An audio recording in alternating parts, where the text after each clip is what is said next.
Hi, this is J.D. Ingram of the Charleston Pipe Band, and I want to welcome you to my series on how to be a great piper in 3 steps.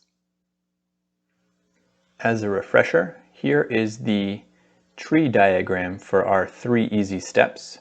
Stay tuned as we dive into today's topic. Step 3. Placing your embellishments correctly in relation to the beat, because that's how we ensure that they add to the music. Why is it important that your embellishments occur at the right time in relation to the beat? Well, the embellishment provides rhythmic support of the note that it is embellishing, so it has to occur at the right time in relation to the music in order to enhance rather than distract from the ongoing larger rhythm. The skills we're going to work on today include starting theme note-centric embellishments on the beat, ending low note-centric embellishments on the beat, and knowing when there are exceptions to the above 2 rules. The drills will practice doublings and similar embellishments by playing only the G grace note or the other starting movement on the beat. We'll practice grips and similar embellishments by replacing them with a single low G that ends on the beat, and we'll repeat these drills with a metronome to bring them up to speed.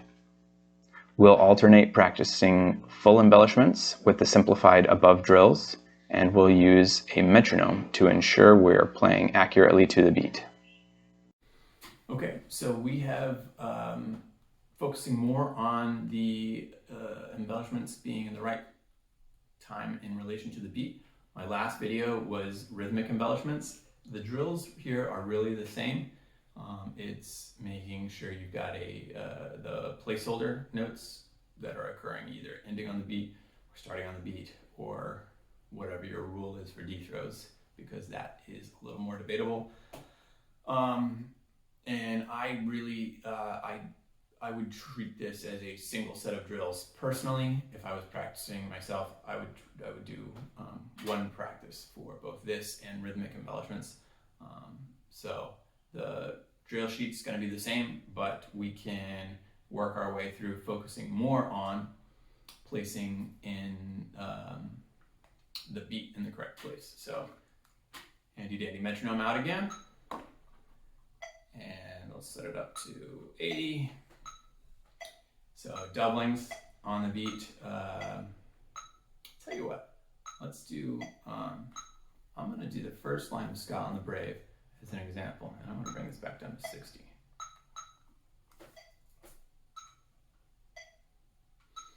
All right, so I'm going to get my handy dandy metronome out, set it to 60 beats a minute, and I'm going to play you just the first line of Scott on the Brave, just with placeholders. So either a low G pickup note in place of the low note embellishments like twirlos and grips and D throws, or a G grace note in place of doublings, so we can focus on placement to the beat.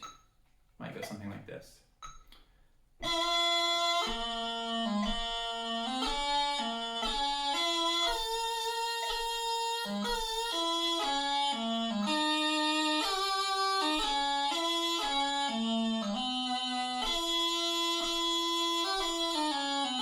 Right?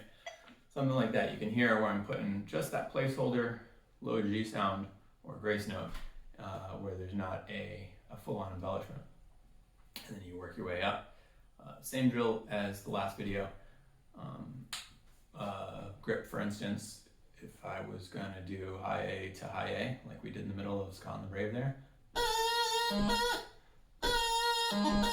and really focusing on hitting that high A, that second high A on the beat. If I was going to do doublings,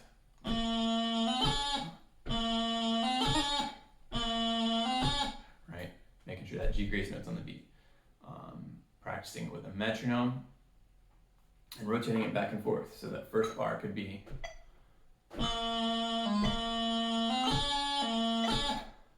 and then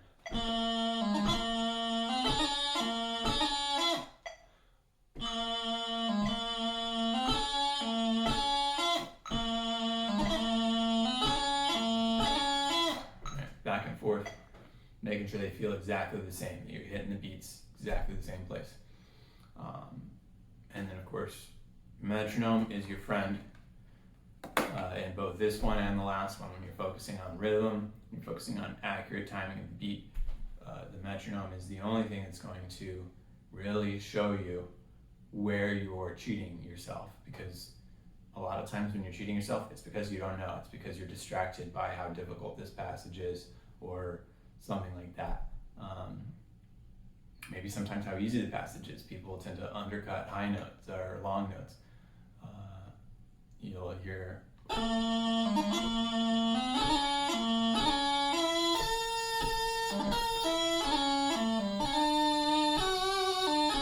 right, where you speed up through that, right, where it's just three of the same note in a row, and it's easier. So that's the metronome being your friend.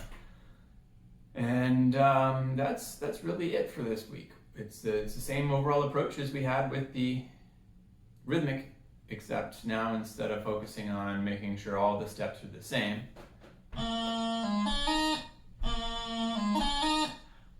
we're focusing on the placement to the beat. But again, I would say treat these as a single drill. All right, let's look at the sheet music again. Here's the sheet music for this drill. If you've been watching the entire series, you'll notice it's the same as last week. All right, so that was the sheet music. It's the same as last week.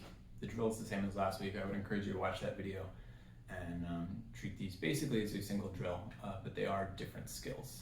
And so focusing on one and then the other, depending on which your problems might be, what your judges or instructors or whoever else is giving you feedback has said you need to work on. So going through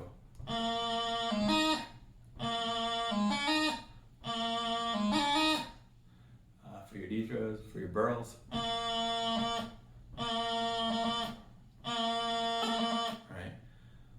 for your grips, and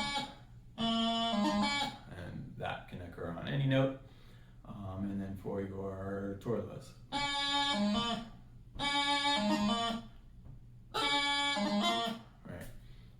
And really keying into the metronome. All right, I'm not gonna belabor it this week, so keep up the good work.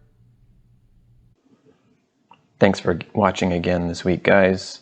As a refresher, this video we focused on step 1 of 3, have good finger work, part 2 of 3, play good embellishments, and section 3 of 3, play your embellishments to the beat. Keep working hard. Have a good week, guys.